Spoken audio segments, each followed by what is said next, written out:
Hey, folks, welcome to Draft Talk on Pittsburgh Sports Live. I'm Alan Saunders. That's Nick Farabaugh. We're talking NFL draft and the Pittsburgh Steelers every day in the month of April leading up to the 2022 NFL draft, which starts next Thursday night. Nick, we got some big Steelers news today as the team re-signed strong safety Terrell Edmunds to a one-year, $2.5 million contract, saved themselves a nice chunk of money by declining that fifth-year option, although I guess this outcome certainly wasn't predetermined when they made that decision, but it turned out to be a nice move for them. They get to keep their starting strong safety and really lock up, I would say, now all but one position with at least a representative starter slotted into place going into the 2022 season, with that big exception being slot wide receiver.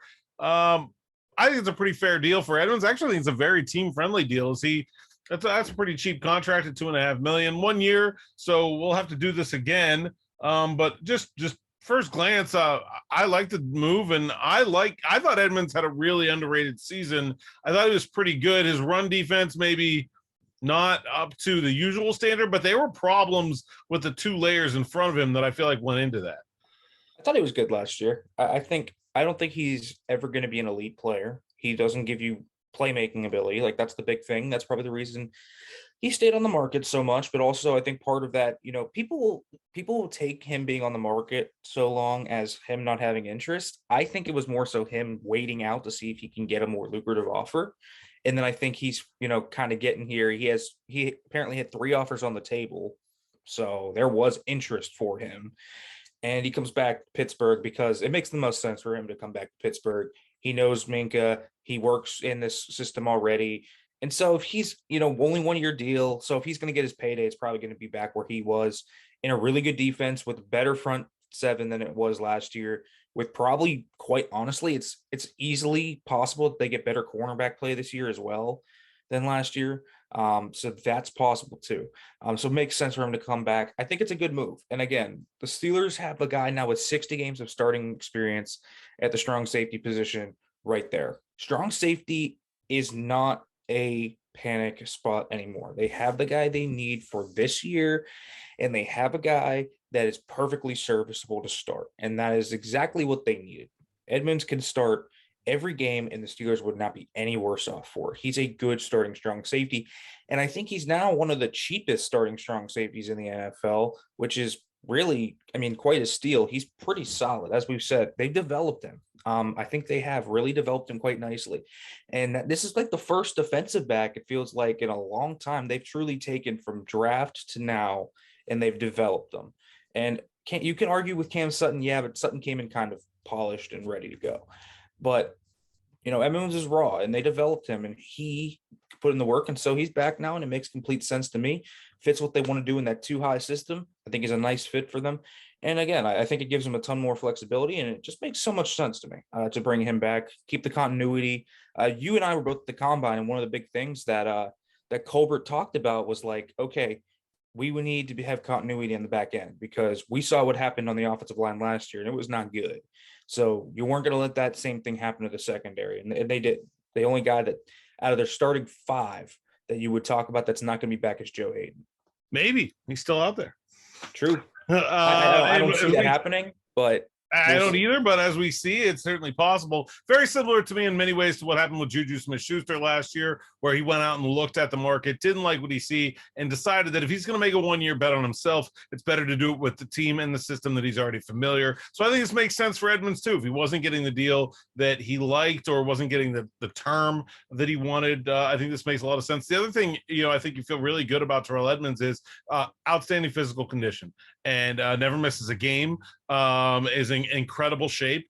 And so, you feel very good about him being a reliable guy, and not just talented, but available all the time. I think that's really been an underappreciated part of his time as the Steelers strong safety, is that he's always out there. He plays almost every snap of almost every game since he was drafted 5 years ago. And so I think that's a really underrated part of his ability and what he brings to the table as well. Now, does drafting Edmunds take safety off the table for the Steelers in the first round? Obviously, they don't need a free safety. They've got one of the very best ones in the league. They've got Trey Norwood, who seems to be developing as depth. They've got Miles Killebrew and Carl Joseph, so they have some bodies. It doesn't seem like they're in a position crunch for numbers.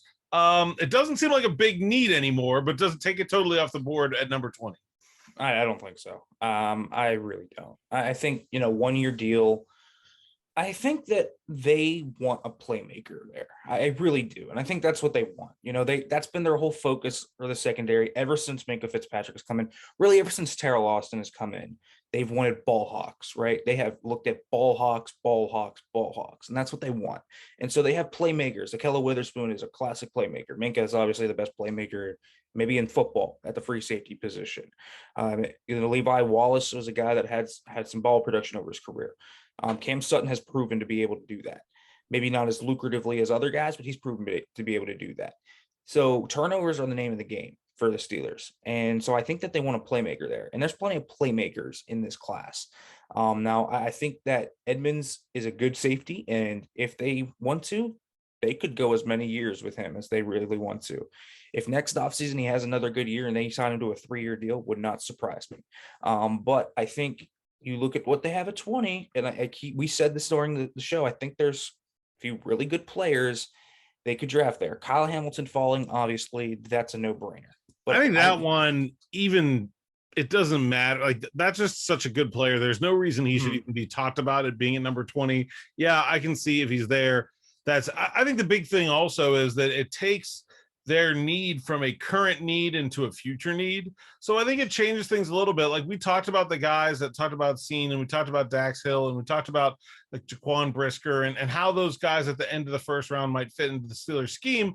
Well, now you're making that projection based on, well, they're not going to need to play almost at all in 2022 if you use that draft pick on a safety. You're talking about a guy who might get some sub-package snaps, might get some special team snaps, but really you now have the patience to develop into the player you want them to be. So like a player like Brisker, who I don't think like box safety necessarily fits what he's done so far exactly. To me, this brings that more into the cards, because you have an entire year to teach him the role. If you want him to put on some weight, you can do that, whatever. You have time to really mold the player into what you want. And so I think it opens the door a little bit in terms of what they might be interested in if they do take a safety. Yeah, I think it's a little less likely they take a day one safety now. I don't necessarily think that Scene or Hill are as likely as they once were. I do think that they're still very much on the board, though. I think Hill really takes a good size drop, because he, to me, was the sort of like ready now guy of that group. Yeah, he's also younger though. So I mean, he's 21. If he sits for a year, it's not a thing. I mean, really, it's not bad. But I just thought like he's shown like a mental ability that I think would translate. Scene's plug and play too. Scene's one of the smartest players in the class. So either way, you're going to get a plug and play guy. And I mean, really, there's not. I mean, we're looking at the depth chart right now across the team. The first round pick's probably not going to play that much. I mean, let's be real right now. Wide receiver.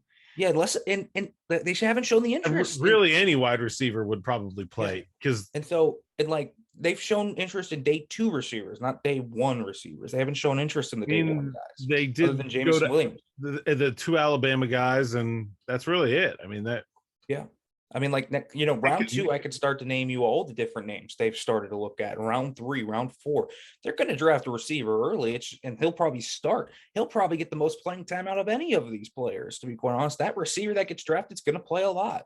And so, really, you just look at the holes on the team, and they filled almost all of them to a degree where that rookie does not have to play. And now, if they will play, they're going to have to prove that they're really good and ready to play.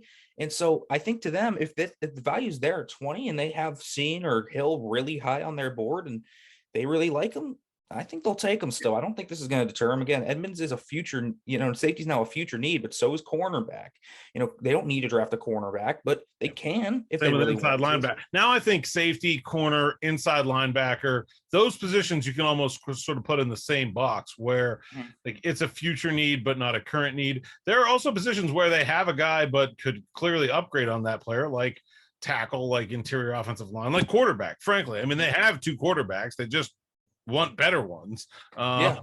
And so That's what you look at now, right? It's upgrading. It's for yeah, future needs.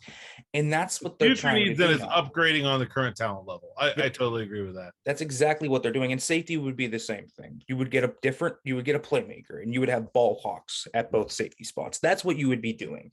So I think this is the same for the whole roster. And I think now I think clearly standing out to me now, there is one need above the rest, and it's wide receiver as the biggest need on this team. It's the Just most immediate need anyway. Yeah, like the most immediate need is wide receiver. The biggest future needs, obviously, the quarterback position.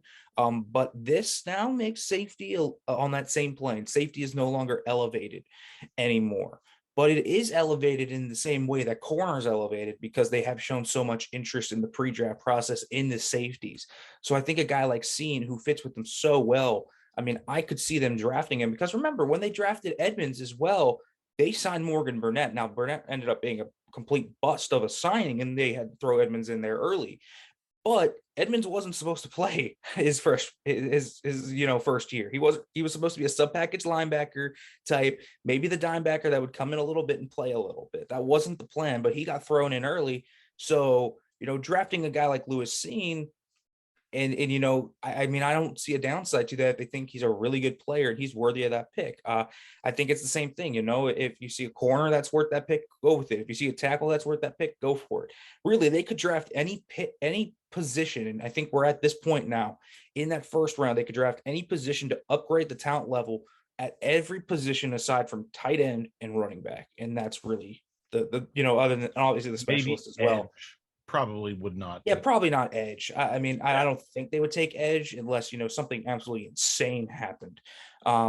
And that we're not even going to talk about like a Kayvon Thibodeau dropping or something like that's never going to happen. Right. Unless something like that happened, they're never going to draft an edge. So probably those three positions. But outside of that, like I could see they could draft a linebacker, they could draft a safety, a corner, a receiver, a quarterback, tackle, interior line. I can break them down. Like there's an immediate need at wide receiver. Okay. There are future needs. We talked about defensive line, inside linebacker, corner, and strong safety. There are upgradable positions where they don't necessarily have a present or future need. They just sort of have a lack of talent. Quarterback, pretty much all the way across the offensive line. And there are depth, and then there's positions they purely just have depth needs. And I think that's running back, tight end, and outside linebacker. Outside of those three spots, that first round pick could really go any of the other directions. Yeah, I think you have to throw safety into that jumble, and that's why I don't. Yeah, I had safety there with corner, linebacker, and D line is like a future need, right? Like they need one for 2023. They just don't need one for 2022. Yeah, and that's why I don't want to throw out Lewis Seen or Dax Hill just yet. And I think that those guys, that they are Steelers-like players, and I think if the value is right, the board falls right, I think it's very possible that one of those two is still the name called 20. Yeah, I agree. And I think Seen, obviously, when we talked about the safeties, and if you scroll up here on the feed, there was a whole episode on the safeties, but when we talked about Seen specifically, he's just such a Steelers-like player. And I really do think a very good value for that number 20 pick, maybe even more so than Hill. And I don't expect Hamilton to be there. And I think Brisker's a bit more of a projection and like a little bit of a reach there. But I think that Seen, though, would be a very good pick for the Steelers at number 20, in addition to fitting that future need at strong safety. And I want to touch, go back to, you talked about that, the chemistry thing.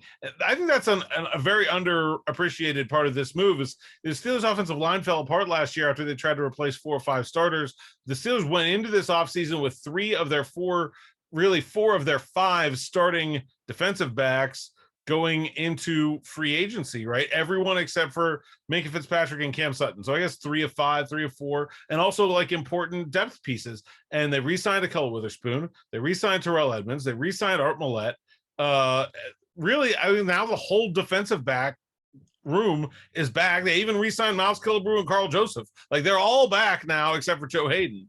And so and then they bring in Levi Wallace to replace Joe Hayden. So I mean, they did a really nice job of securing that room and bringing back a lot of guys that know how to play together. I mean, Minkah Fitzpatrick strikes me as a player that is probably not always super easy to play next to, and you have a guy now that's done it many, many, many times over the course of the last 3 seasons in Pittsburgh. I think that's worth something. Yeah, well, Minka's just harder to play next to because of the different roles he can do and the different things he can do. So you need a guy at strong safety that can play both strong safety in a traditional sense, but also go to the single high when they try to get Minka over the middle of the field. Because otherwise, you're just chain balling Minka Fitzpatrick to single high, and not that that's not where he's good. He's obviously great back there, but you want him roaming the middle of the field a little bit, robbing the middle of the field, making quarterbacks think, where is he, rather than just making him a static kind of free safety. So Edmunds is able to do that, and that's been one of his biggest areas of growth, has been able to work in so many different areas. He's such a versatile player now. And so that's the thing. And I think they've done a nice job of that. The big thing that they're missing now is that star corner, and that's going to be the thing. And they need that number one corner to make this secondary really pop. And the question is going to be is, well, do they have that corner on the roster? I mean, maybe if Akella Witherspoon keeps playing like he did last year, sheesh. I mean, maybe. But that's where you bring in names The like last Sting. 6 weeks of last year. Yeah, he was I mean, he was number one corner worthy at that point, though. But if you bring in, that's where you get to names like Stingley, Booth, all those guys, McDuffie, all those names are like interesting number one corner types. But Edmunds keeps the continuity here, and it's going to make the secondary really good. And the secondary last year was honestly it was the secondary at times, and then at other times the defensive line, meaning TJ Watt and Cam Hayward, that would at times really save the Steelers defense. They were not a good defense last year, but they forced a ton of turnovers because the secondary was really opportunistic, and Watt and Hayward were animals. And that's really why they were able to win as many games as they were with the defense. But now this year, I don't think you're going to play at the chance. The stars are going to be able to shine still, but I think you have a really nice all-around defense now because you have that upgraded talent level at linebacker. Miles Jack coming in is instantly going to make the linebacker room better, regardless. That secondary is going to be better now. I think you get, more. I think you get that continuity, and I see Levi Wallace. Joe Hayden, love the guy, great locker room presence, but at this point in his career, that's probably a wash, if not an upgrade. Honestly, Hayden's play with his speed, it has just fallen off a little bit in recent years, and so that has been an issue for the Steelers. And I think Levi Wallace is going to be a nice addition to the room. Then you go to whatever draft happens. The defense has upgraded its talent level, and especially if they get Stephon Tuitt back, this could be a top 10 defense in the NFL. We are talking about a defense that can really do what it's done in the past, where maybe the Steelers don't have a great offense. And it's quite honestly, to me, you're not looking at a great offense right now, but you are looking at a defense that I think is on the rise yet again and could really bring this team to say, okay, if they make the playoffs this year, it's probably going to be because of their defense. I think Edmunds really is a nice step towards that. The continuity on the back end was such an important part of the factor for the Steelers in 2020 and 2021 that I think this is going to help them. Yeah, I agree.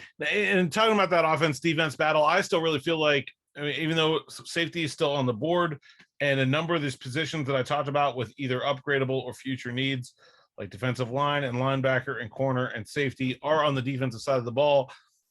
To me, everything is tracking towards an offensive player at 20, and I still think they're most likely to use this pick on a quarterback. We just had on the site today a story that Malik Willis, the Steelers are the favorite now to draft Malik Willis at any point in the draft. Nothing has really broken up the train as we've gone through the news cycles here of something disrupting the Steelers seeming to be dead set on quarterback. Everything is coalescing into quarterback for me because they filled all the holes aside from receiver. And we talked about that, right? It seems like every other hole other than receiver is not a panic situation. So they completely reinvent the offensive line, the interior of it at the very least. They bring back Chooks. They sign Miles Jack. They bring back Monty Adams. They bring back Terrell Edmunds. They sign Levi Wallace. And so you do all this. And the question then is, also, okay, they don't want to necessarily have to draft a quarterback if the board falls wrong. So, okay, we'll bring in Mitch Trubisky. And so they've set themselves up, though, I think, to where now, if I look at that, pick, you're not going to give away both day 2 picks. So whatever that day 2 pick is, if you have to give away one of 84, 52, that's your receiver. And then now we said this back when I think we were, looking at the free agent market. And I told you, and I said, I think everything is looking to where they could potentially be in a situation to where they can leverage whatever picks they have and maybe go up and get Malik Willis. And that is one of the things I think has been building towards it. I think they trade up for anyone, and maybe the only person they would trade up for in terms of, significantly trade up for. They might trade up like 3-4 spots to get a Ritter or a ahead of the Pickett. Saints. Yeah, to get a Ritter or a Pickett, but they're not going to trade up 8, 9, 10, 11, 12 spots for anyone else but Malik Willis. And I truly believe that.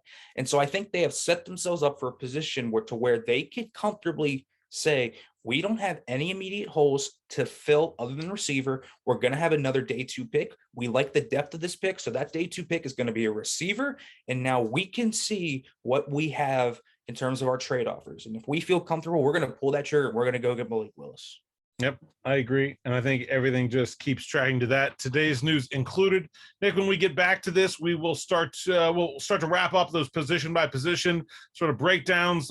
We will talk about the offensive line, which we haven't hit yet, the interior of the offensive line. We did the tackles, but we'll talk about the centers and the guards. Tyler Linderbaum has been much talked about and connected to the Steelers early in the process, not so much more recently. We'll talk about the edge rushers and the running backs and the tight ends, and that's it. I think we got all the rest of them. We got quarterbacks, we got corners, linebackers, D-line, wide receivers. They're all up there, all on the channel, and we've only got a few days left now before the 2022 NFL Draft. Stick with us. We'll have more every day leading up to the draft, and make sure you like and subscribe to the YouTube channel. Click the bell for notifications so you find out every time Pittsburgh Sports Live has a new video. Penguins, Pirates, Riverhounds. It's all here. It's all everywhere. And then you can also find us if you're just a listener and not a viewer, wherever you find podcasts, Apple Podcasts, Google Podcasts, Spotify. Check us out there as well. You can subscribe to those through the Transistor FM app as well. Nick, anything else before we wrap it up here? If we're just talking about safeties, I think your sweet spot's day 2. And we talked about some of those day 2 guys, Brisker, Cook, and Cross. I think those 3 guys, Brisker, Cook, Cross, are the 3 to circle on your safety radar. I would agree. If at all, they could now just skip it. It would not totally surprise me if, or they could draft Marquise Bell. I do like him too. I do like him as well. All right, for Nick, I'm Alan. Thanks for listening. Thanks for watching. Enjoy the rest of your evening and your weekend, and we'll see you next time.